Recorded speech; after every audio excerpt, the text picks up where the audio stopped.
आप लोग kindly question number ई देखिएगा। इसका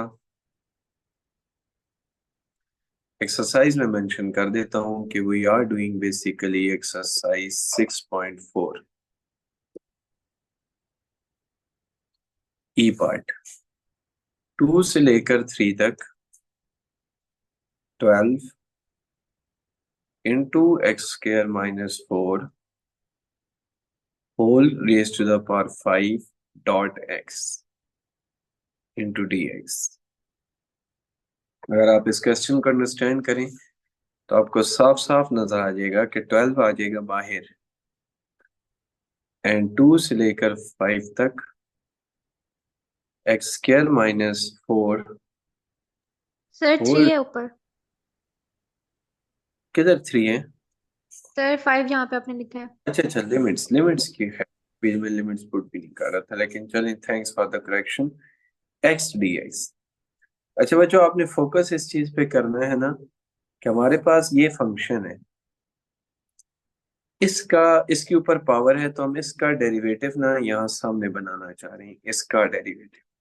ठीक है, तो आप इसके लिए 2 से मल्टीप्लाई डिवाइड कर दें, तो जब 12 को मैं 2 से डिवाइड करूंगा तो वो तो 6 आ जाएगा ना।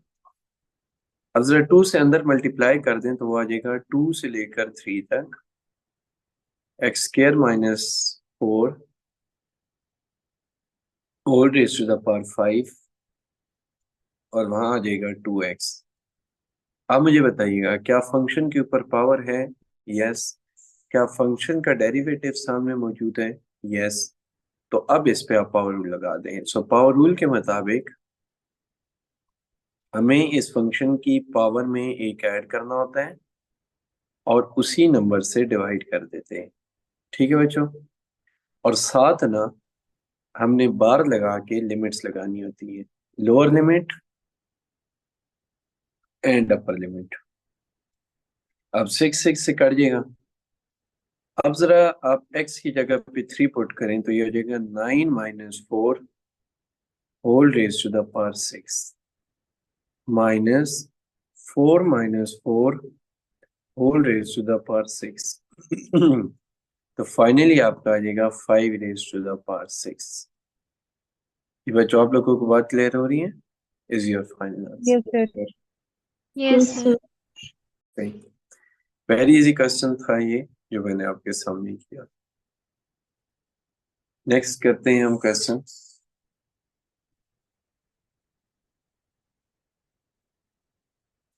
ये अमूमन क्वेश्चन आपके पावर रूल से हो रहे होंगे या लॉग की तरफ जा रहा होगा, क्योंकि इंटीग्रेशन बहुत ज्यादा सिंपल है ना, इस वजह से।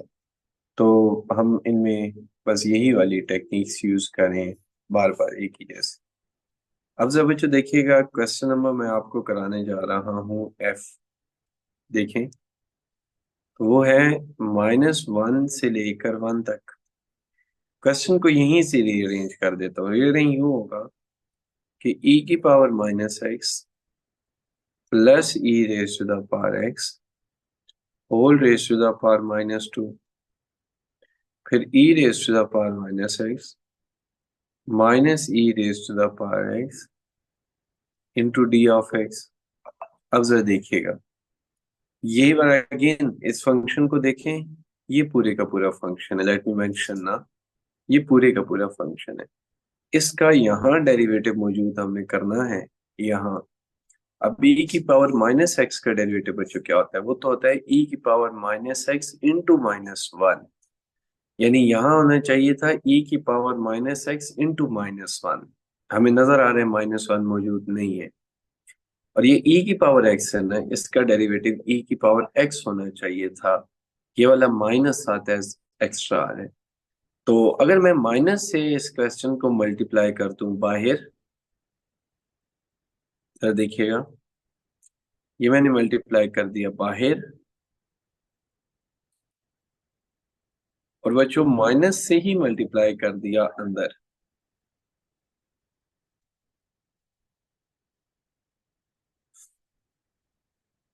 ये मैंने मल्टीप्लाई कर दिया अंदर। अब जरा देखें तो ये इसका 100% डेरिवेटिव बन चुका है। What is the derivative? Again repeating, what is the derivative of e raise to the power -x that is e raise to the power minus x into minus one, ये मौजूद है। What is the derivative of e raise to the power x, तो वो e raise to the power x मौजूद है as it is. इसका मतलब ये है कि now you can apply the power rule. So power rule के मुताबिक ये हो जाएगा e raise to the power minus x plus e raise to the power x whole raise to the power minus one divided by minus one. और ये बच्चों इसके साथ हम लगा देंगे बार, तो लोअर लिमिट पुट कर देंगे और upper. What is the lower limit, that is minus one. What is the upper limit, one. That is, yes, इसको ये प्लस कर देगा। अब जरा आप पहले ना अपर लिमिट पुट कर दें, ई की पावर माइनस वन, ये पूरे फंक्शन में ना पहले अपर लिमिट पुट होगी। ये देखें, माइनस लोअर लिमिट, अब लोअर लिमिट पुट कर रहा हूं, ये होगी lower limit put, sorry lower limit अब पुट हो जाए।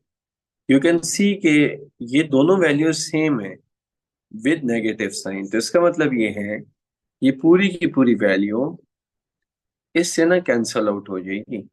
सो आपका आंसर जीरो आ जाएगा, आपका आंसर जीरो आ जाएगा।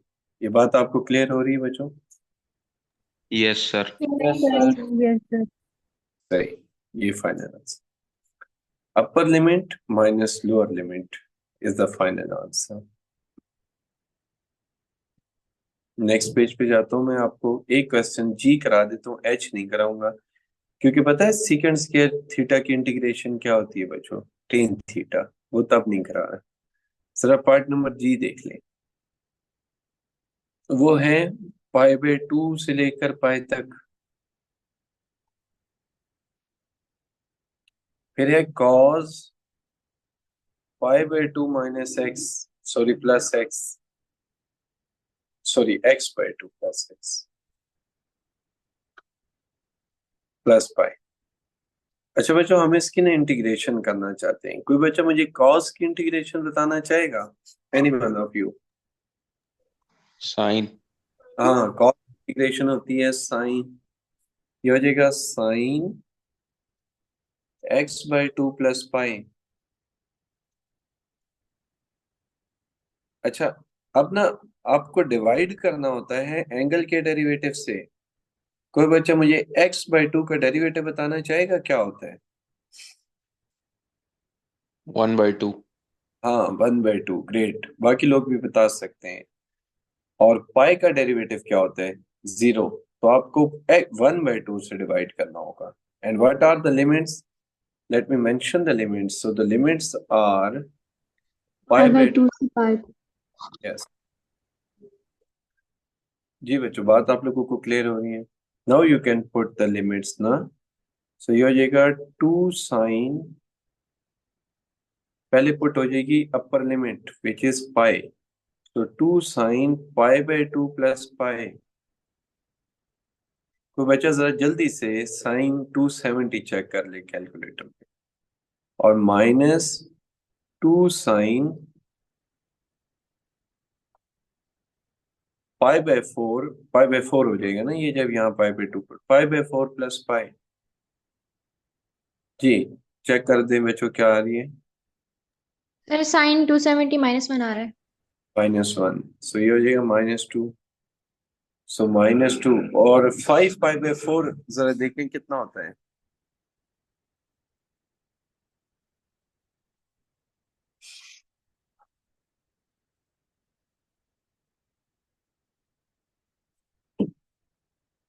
ये बच्चों जरा जल्दी बता दें करनी।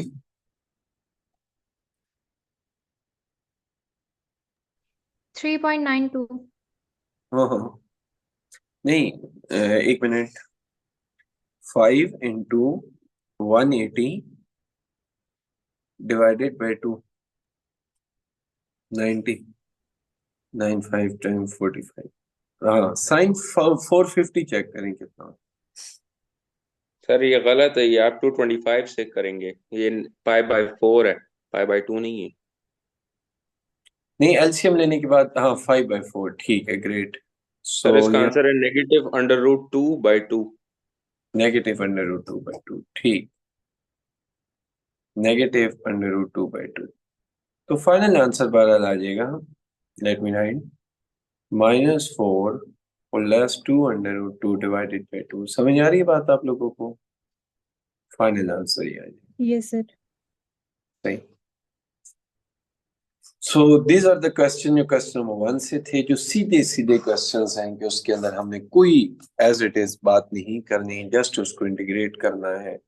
और क्वेश्चन नंबर 2 को देखते हैं कि उसके अंदर क्या बात है। क्वेश्चन नंबर 2 भी ना 6.3 की एक्सटेंशन होगी, यानी 6.3 में हम इंटीग्रेशन बाय पार्शियल फ्रैक्शन तो पढ़ चुके हैं ना। अब हम क्या करने जा रहे होंगे कि इसी में ना इंटीग्रेशन बाय पार्शियल फ्रैक्शन में लिमिट्स पढ़ेंगे। तो मैं आपको इसका पार्ट बी कराता हूँ, अगर देख लें आप लोग काइंडली तमाम बच्चे। बी पार्ट, 2 का पार्ट बी, 2 का पार्ट ए आप खुद यू कैन ट्राई। सो 2 का पार्ट बी। अच्छा एक बार याद रखिएगा, 2 का जो पार्ट ए है ना, ये 3 माइनस टी 3 + t लिखेंगे, तो ये लीनियर एंड नॉन रिपीटेड का केस बनेगा। तभी मैं आपको बी पार्ट करा रहा हूं, क्योंकि ये लीनियर एंड सॉरी ये क्वाड्रेटिक और नॉन रिपीटेड का केस होगा। देखिएगा, if I take common 3, you are left with 3² + 4। अब ना फिलहाल के लिए आप काइंडली इंटीग्रेशन को निग्लेक्ट कर दें। So you are left with 4 divided by T into t² + 4। अब जरा इसके ऊपर लिख दें पार्शियल फ्रैक्शंस वाले अल्फाबेट, तो ये हो जाएगा a divided by T plus b into T plus c divided by t² + 4। अब आप जरा काइंडली देख लें, 4 इधर ही रहेगा, a इंटू t² + 4 हो जाएगा, plus bt plus c into T हो जाएगा। बच्चे ये बात आप लोगों को समझ आ रही है? Yes sir. यस। अब आप लीनियर फैक्टर को 0 पुट कर सकते हैं, so you can put t is equal to 0। So you are left with a is equal to 1। a की वैल्यू 1 आ जाएगी यहाँ से, क्योंकि इस पूरी टर्म में 0 हो जाना है, ये 0 आ जाएगा, 4 डिवाइड हो जाएगा तो ये 1 आ जाएगा। अब आप बाकी तो कोई वैल्यू डायरेक्ट नहीं पुट कर सकते, तो you need to do the completing sorry comparing coefficient. सो e a t² plus 4a plus bt² प्लस ct। अब जरा आप देखें तो लेफ्ट साइड पे t² का कोई कोएफिशिएंट नहीं है, और राइट साइड पे a प्लस b। अब a की वैल्यू क्यों के 1 है, तो b यहाँ से आ जाएगा -1 के बराबर। ठीक है ना? यहाँ अगर आप प्रैक्टिकली इस स्टेप को करना भी चाहें तो यूं कर लें, ताकि आपको बाद में कभी कंफ्यूजन ना हो। ये ले, अब आप करना चाह रहे हैं c की value calculate. You can see के यहाँ तो t के साथ c है, वहां तो t का कोई कोफिशिएंट ही नहीं है, तो c इज इक्वल टू 0 आ जाएगा। इसका मतलब ये है कि हमारी जो इंटीग्रेशन थी ना बच्चों, ये वाली 1 से लेकर 2 तक, 4 divided by t into t² + 4। तो जरा आप मुझे काइंडली a की वैल्यू बच्चों बता दें, क्या हमारी आई है अभी रिसेंटली? 1। 1। 1। ग्रेट, यहाँ पुट कर दूंगा 1/t। और b की वैल्यू बच्चों क्या आई है? -1। -1। -1। सो -1/t², sorry t divided by t²। c की वैल्यू क्योंकि 0 आई है, t² + 4।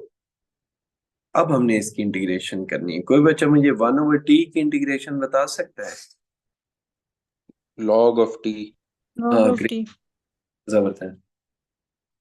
ये हो गई log ऑफ t, ये इसकी इंटीग्रेशन हो गई 1 से लेकर 2 तक। अब ये सर दूसरा देखें ना, तो आपका फंक्शन डिनोमिनेटर में है with raise to the power 1, लेकिन इसका डेरिवेटिव ऊपर मौजूद नहीं है, तो 2 से मल्टीप्लाई और डिवाइड कर दें। ये हमने 2 से मल्टीप्लाई और डिवाइड कर दिया।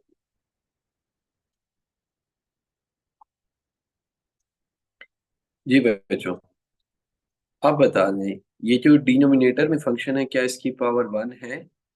यस क्या यस सर। सर। डेरिवेटिव है तो ये भी लॉग की तरफ चला जाएगा। यहाँ आप अपर लोअर पुट कर दें, so log of 2 minus log of 1, और ये हो जाएगा -1/2 log of T square plus 4, और ये हो जाएगा 1 से लेकर 4 तक। सॉरी, 1 से लेकर 2। अब आप इसमें भी अपर लोअर पुट करेंगे, और लॉग ऑफ 1 तो 0 होता है, सो ये मैं कर रहा हूँ लॉग ऑफ 2 -1/2 लॉग ऑफ 6, और फिर ये माइनस इंटू माइनस प्लस हो जाएगा, +1/2 log of 5। Sir log of 6 की जगह log of 8 नहीं आएगा? लॉग ऑफ 8 आ जाएगा, यस। मैं चेक कर रहा था बेसिकली। अब मुझे एक बात बताइए बच्चों, लॉग ऑफ 2 अपनी जगह पे है, लॉग ऑफ 1/2 को, सॉरी, अगर मैं कॉमन ले लेता हूँ, तो आपको पता है दो लॉग सब्ट्रैक्ट हो रहे हैं तो वो डिवाइड हो जाते हैं, और डिवाइड होती है पॉजिटिव का ऊपर आता है। So this is your final answer. जी बच्चों, आप लोगों को बात क्लियर हो रही है? Yes sir. Yes sir. अब before proceeding with the next question, आपको थोड़ा सा नॉलेज में ग्राफिकली देना चाह रहा हूँ। मुझे एक सेकंड दें, मैं इस दौरान डेस्मॉस ओपन कर।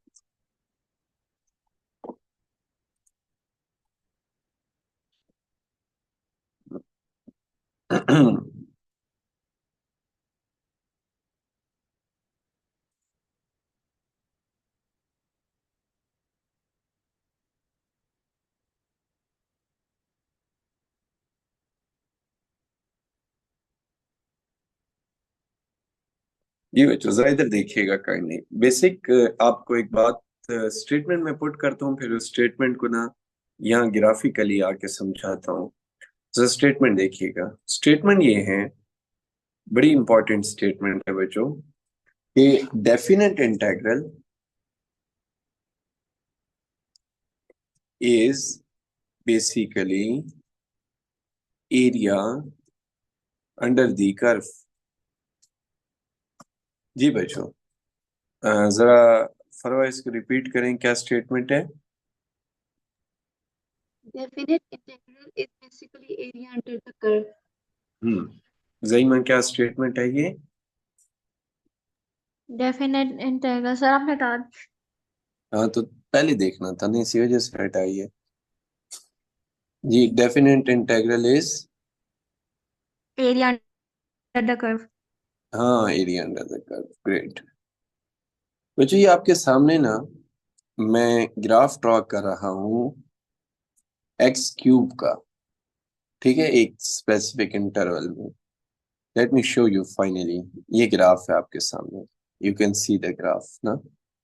ठीक, इससे पहले मैं थोड़ा सा आसान एक ग्राफ ड्रॉ करता हूँ। y इज इक्वल टू 2 का मैंने ग्राफ, यू कैन सी कि आपको एक रेड लाइन नजर आ रही है बच्चों, जो 2 में से गुजर रही है। Yes yes sir. सर।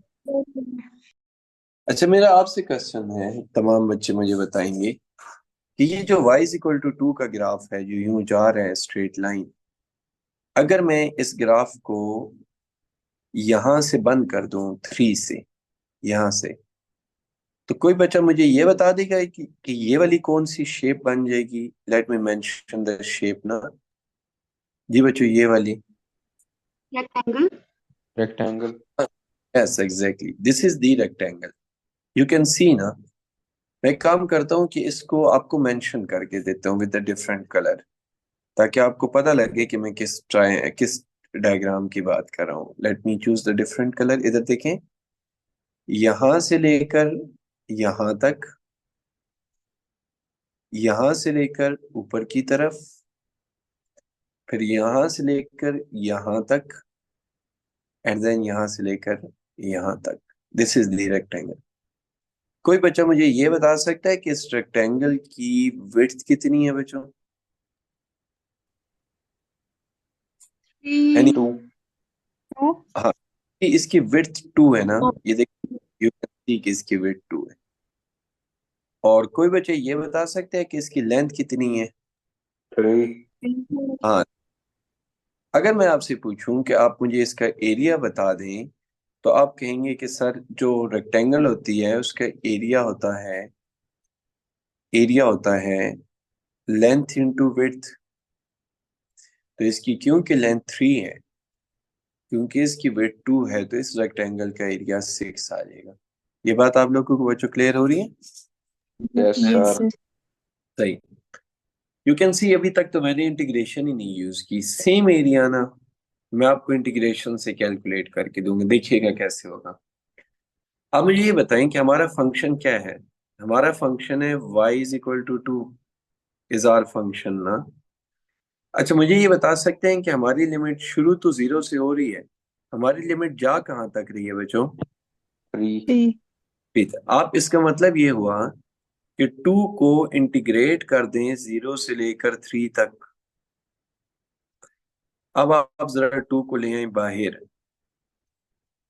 सो अंदर आ जाएगी 1 की जगह x, 0 से लेकर 3 तक। मुझे ये बताएं, क्या अब भी आंसर सेम आ रहा है बच्चों? Yes sir. तो इसका मतलब क्या हुआ कि जो हम इंटीग्रेशन कर रहे होते हैं ना बेसिकली, वो हमें area under the curve answer दे रही होती है। क्या आंसर दे रही होती है? Area area under under the curve. Curve. Area under the curve. हमने इस बात को वेरीफाई किया। वेरीफाई कैसे किया कि हमने पहले एक चीज को विदाउट यूजिंग कैलकुलेटर किया, और फिर हमने सॉरी विदाउट यूजिंग इंटीग्रेशन किया, और फिर हमने उस सेम चीज को इंटीग्रेशन से किया, और हमने देखा कि हमारे दोनों आंसर्स तो सेम आ रहे थे। ये बात बच्चों आपको क्लियर हो रही है? Yes yes sir. सर। बोलें। Yes yes sir. सर। सही है। तो this is the meaning of the statement जो थोड़ी देर पहले मैंने पुट की थी। व्हाट वाज दैट स्टेटमेंट बच्चों? वो ये स्टेटमेंट थी कि जो इंटीग्रेशन होती है ना, वो एरिया अंडर द कर्व होती है। क्या होती है वो? Area under the area under the curve. Curve. आप में से कोई बच्चा यहाँ तक कोई क्वेश्चन पूछना चाहे तो पूछ सकता है। मुझे ऐसा लगता है कि you need to ask the question.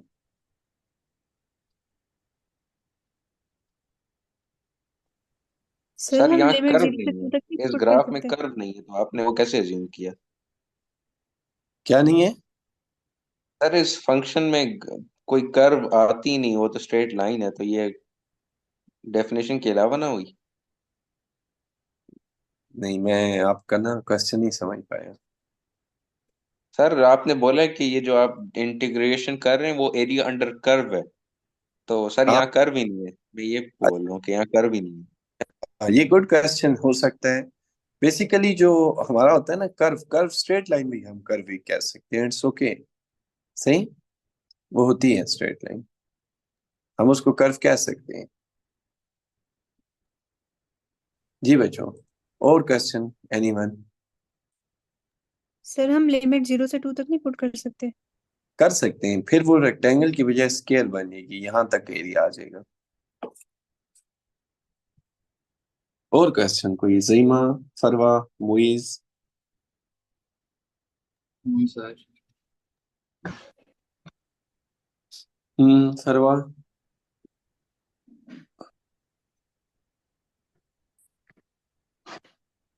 ज़ईमा। No sir, कोई क्वेश्चन नहीं है। आप लोग ये नहीं पूछना, आप लोग ये पूछ सकते थे मुझसे कि सर जब रेक्टेंगल का एरिया का हमें फॉर्मूला पता था तो फिर इंटीग्रेशन की जरूरत क्यों पड़ी? सर ये मेरे जहन में क्वेश्चन था, मैंने कहा फिर सर सर कहेंगे मैंने आपने। सर मैंने सोचा कि आपको मैं कहूंगा कि सर अब एरिया का पता है तो आप क्यों इतना कॉम्प्लिकेट कर रहे हैं, लेकिन फिर छोड़ दिया। मैंने बोला कि आप मैथ पढ़ाते हैं तो आपको आप क्या जवाब देंगे। एक तो आप लोग छोड़ देते हैं, मसला ये है जेन में क्वेश्चन ना रखा करें। कितना मौका दिया आप। देखें, ये बड़ा अच्छा क्वेश्चन है कि जब एरिया आ जो गया था तो ये खामखा में मुश्किल में पड़ने की क्या जरूरत है। तो मैं इसका रिप्लाई आपको कर रहा हूँ। रेक्टेंगल तो एक शेप है ना जिसका एरिया का फॉर्मूला हमें पता है, सेमी सर्कल के भी एरिया का फॉर्मूला पता है, चलो रेक्टेंगल का भी पता है। रेक्टेंगल मैं आपको ड्रॉ करके दूं फंक्शन से, ये देखें, ये rectangle draw, sorry triangle draw होगी, ऊपर जा रही है, यहाँ से हम इसको रोक देंगे, हमें लेंथ भी पता है, हमें विड्थ भी पता है, सारा कुछ हो सकता है। अब क्या होगा बच्चों, अब बताइएगा, अब क्या होगा अगर मैं इस फंक्शन को यहां तक रोक दूं? तो कोई बच्चा इस शेप का नाम मुझे बता देगा, ये कौन सी शेप ड्रॉ हुई है? सर ये पैराबोला। पैराबोला की तो एरिया का फॉर्मूला हमें नहीं आता। ये irregular. ये वाली शेप, ये तो रोबोट। रेगुलर, ये ट्रायंगल, रेक्टेंगल, सेमी सर्कल, ऐसी कोई शेप नहीं है जिसका हमें फॉर्मूला पता हो। तो अब हमें इंटीग्रेशन काम आ जाएगी। ये आपको बात समझ आ रही है बच्चों कि यस सर। असल यस सर। इंटीग्रेशन की असल एप्लीकेशन रेक्टेंगल का फॉर्मूला या एरिया फाइंड करना नहीं है, वो तो ऑलरेडी नोन था हमें, वो तो हम एक वेरीफाई कर रहे थे। अब अगर इसका एरिया फाइंड करना है तो आपको करना क्या होगा कि आपके पास ये कर्व है, आपने इसकी लिमिट्स डन कर दी कि 0 से शुरू होके 2 तक आपने जाना है, तो आप इस फंक्शन को 0 से लेकर 2 तक इंटीग्रेट कर देंगे। मेरे ख्याल में अब सर आपको, लिमिट्स, सर ये लिमिट्स हम एक्स एक्सिस पे लेंगे या वाई एक्सिस पे लेंगे? नहीं, वाई एक्सिस के अगेंस्ट फंक्शन कंट्रोल कर रहा होता है और एक्स एक्सिस के अगेंस्ट लिमिट्स कंट्रोल कर रही होती हैं। सही है सर। सही, ये बच्चों आपका। अब देखें, आपको बाकायदा इसका एक आंसर मिल रहे हैं जो हम by using, without using the integration नहीं ला सकते थे ये आंसर। समझ आ रही है बच्चों बात आप लोगों को? Yes sir. Yes sir. Integration का बेसिकली जो पर्पज है ना, वो रेक्टेंगल या ट्रायंगल, इनका एरिया फाइंड करना इसका बेसिक मकसद नहीं है। वो तो एक चीज जब हमें पता चल जाती है तो कुछ चीजें बाय डिफॉल्ट उसकी खूबियों में आ जाते हैं। तो जो चीजें पहले से नोन होती है उनको हम वेरीफाई भी कर लेते हैं फिर बाय यूजिंग दी इंटीग्रेशन के, क्या हमने जो पहले वाली वर्किंग की हुई थी वो ठीक थी, उसमें कोई गलती तो नहीं थी, तो वो यहाँ से वेरीफाई हो जाएगी कि हाँ वो ठीक है, इस तरह से। ठीक है, अब मैं आपसे एक और चीज शेयर करता हूँ। ये बच्चों एक्स क्यूब का ग्राफ है ना, ये वाला। अब मैं अगर आपसे ये कहूँ कि आप मुझे ना इसके एरियाज फाइंड करके दे दें, अब इसके ना दो एरियाज बनेंगे। एक एरिया ये है और एक एरिया इसका ये है, यू कैन सी, ये वाला और ये वाला। यानी मैं जब कलर करूंगा तो ज्यादा चीज समझ आ जाएगी। ये देखें, एक ये वाली डायग्राम बन रही है और एक ये वाली डायग्राम। अच्छा, अब अगर देखा जाए ना तो बच्चों इसकी लिमिट्स शुरू हो रही हैं -1 से लेकर 1 तक। जरा इसको इंटीग्रेट कर देते हैं। यहाँ कौन में इंटीग्रेट कर रहा हूँ, y=x³ -1 से लेकर 1 तक इंटीग्रेट करता हूँ उसको। ये बच्चों बता सकते हैं x³ का डेरिवेटिव क्या होता है? 3x²। नहीं, x⁴ डिवाइडेड बाय 4, वो आप डेरिवेटिव बता रहे हैं। सर आपने अभी डेरिवेटिव ही पूछा है। अच्छा नहीं, मैं इंटीग्रेशन पूछा है, माजरत। 1/4 minus into -1⁴ divided by 4। Minus की पावर इवन नंबर तो पॉजिटिव होती है, तो ये आंसर 0 आ जाएगा। ये क्या बात हुई, आंसर 0 आ रहा है और यहाँ तो हमें एरिया नजर आ रहा है, क्या वजह होगी इसकी? सर ऑपोजिट डायरेक्शन है। अपोजिट डायरेक्शन का क्या मतलब है? यानी सर एक आप नेगेटिव में निकाल रहे हैं एरिया और एक पॉजिटिव में, नहीं वो तो क्वाड्रेंट अगर, में।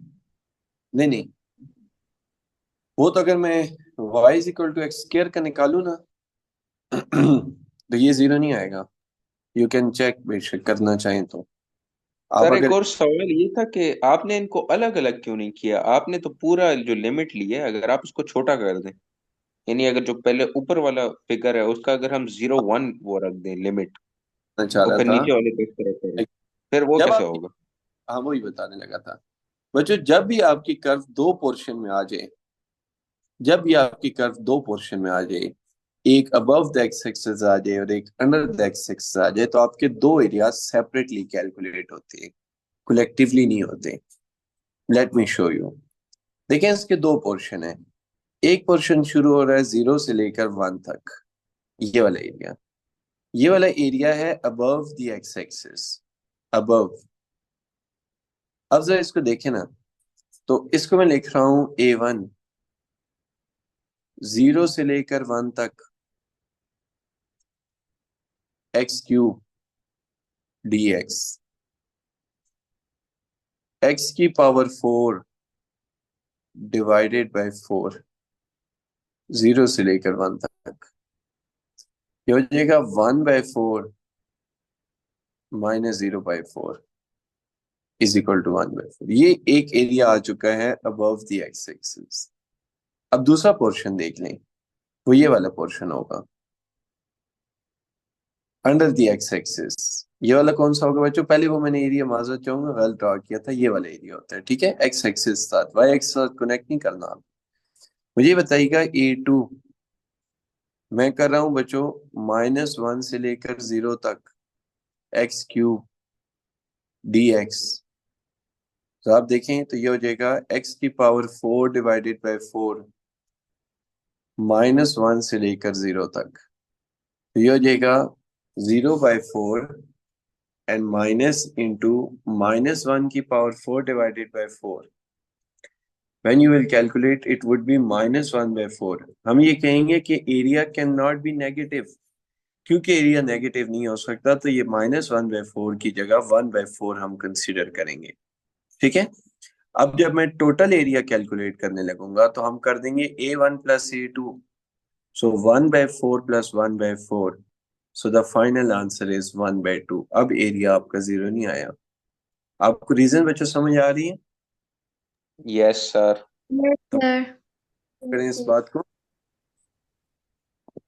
कि whenever whenever you have to calculate the areas, एक उसमें से above the x axis हो और एक under the x axis हो, तो कभी भी आप उसको कलेक्टिवली नहीं कैलकुलेट करेंगे। ये बात याद रहेगी बच्चों, आप लोगों को बता दें उम्मीद है। Yes sir.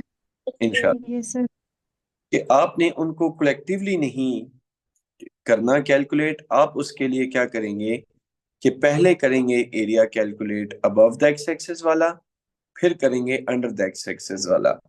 जो अंडर द एक्स एक्सिस वाला एरिया है ना, वो आ रहा होगा नेगेटिव, तो you will make a statement कि area can not be negative. क्योंकि एरिया नेगेटिव नहीं हो सकता, तो इस वजह से हम उसको पॉजिटिव कर देंगे, बट आपका जो ओवरऑल आंसर आएगा वो फिर पॉजिटिव कोई आंसर आ रहा होगा। ये बात आपको क्लियर हो रही है बच्चों? Yes yes sir. सर। सही है। सो इसमें डिफरेंट क्वेश्चंस हो सकते हैं, वो आपको ग्राफिकली दे दें तो आपने हमेशा यूं ही करना होगा कि इसको दो पोर्शन में डिवाइड कर देना। अच्छा एक बात है ना, फर्ज करें ये कर्व है ना, लेट मी शो यू। इस कर्व का सारे का सारा portion above the x axis है। अगर आपको फर्ज करें वो ये कहते हैं ना कि आप इसको -1 से लेकर 1 तक कर दें, इधर देखें। अब आप इसको बेशक इकट्ठा कर दें, कोई मसला नहीं है, अब आपका कोई इश्यू नहीं होने लगा। द रीजन इज दैट कि ये वाला पोर्शन भी अबव द एक्स एक्सिस है, अबव, और ये वाला पोर्शन भी आपका अबव द एक्स एक्सिस है। जी बच्चों बात आपको क्लियर हो रही है? Yes sir. यस। सही। तो इसके इसको अगर आप कलेक्टिवली कैलकुलेट करना चाहें, देखें x² की अगर आप इंटीग्रेशन करना चाहें -1 से लेकर 1 तक, तो अब आपका आंसर डायरेक्ट आएगा, कुछ ना कुछ, जीरो नहीं हो सकता। देखिएगा x³ 1 से लेकर 1 तक, you can put 1/3 minus into -1 की पावर 3 डिवाइडेड बाई 3। आपको पता है ना माइनस की पावर ऑड नंबर नेगेटिव होता है, negative into negative positive, so final answer is 2 by. अब जीरो क्यों नहीं हुआ? क्योंकि दोनों areas above the x axis थे। जी बच्चों एवरीथिंग इज ओके? और यस आपने सर। कहा था अगर अपर सर। लिमिट और लोअर लिमिट में एक नेगेटिव है और एक पॉजिटिव है तो 0 होगा। जी दोबारा बताइएगा काइंडली। सर आपने कहा था अपर लिमिट और लोअर लिमिट में दोनों में से एक नेगेटिव है और एक पॉजिटिव है सेम, तो फिर 0 होगा। ये कब कहा था? सर आपने नहीं कल कहा था अगर अपर और लोअर लिमिट की वैल्यू सेम हो तो फिर उसका आंसर 0 होगा। आपने अच्छा, कहा था कि कंफ्यूजन के ये लिए दे याद देते हैं। नहीं, याद रहे ये सेम नहीं है। एक 1 है, एक -1 है, तो 1 और -1 तो डिफरेंट होते हैं, सेम तो नहीं होते। सर ये आपने कहा था। मैंने तो सेम का कहा था, ये दोनों सेम तो नहीं है, ये तो दोनों डिफरेंट है, 1 और -1 नहीं है डिफरेंट बच्चों। Yes sir. यस हम्म। सर। हाँ फरवा, आपका क्या क्वेश्चन है? कुछ नहीं जी सर, कुछ नहीं। नहीं, वो मैं आपका क्वेश्चन समझ गया हूँ। वो जो आप पूछ रही हैं वो ऑड फंक्शन के लिए एग्जिस्ट करती है बात। ऑड के लिए एक्स स्क्वायर ऑड फंक्शन ही है, इवन है। ठीक है जी, ठीक है, बात समझ आ गई आपको? सर ठीक है बच्चों, बाकी कल पढ़ेंगे। लेस देन 1 मिनट मीटिंग करेगा। अल्लाह हाफिज। अल्लाह अल्लाह हाफिज हाफिज़ सर। सर। अल्लाह हाफिज।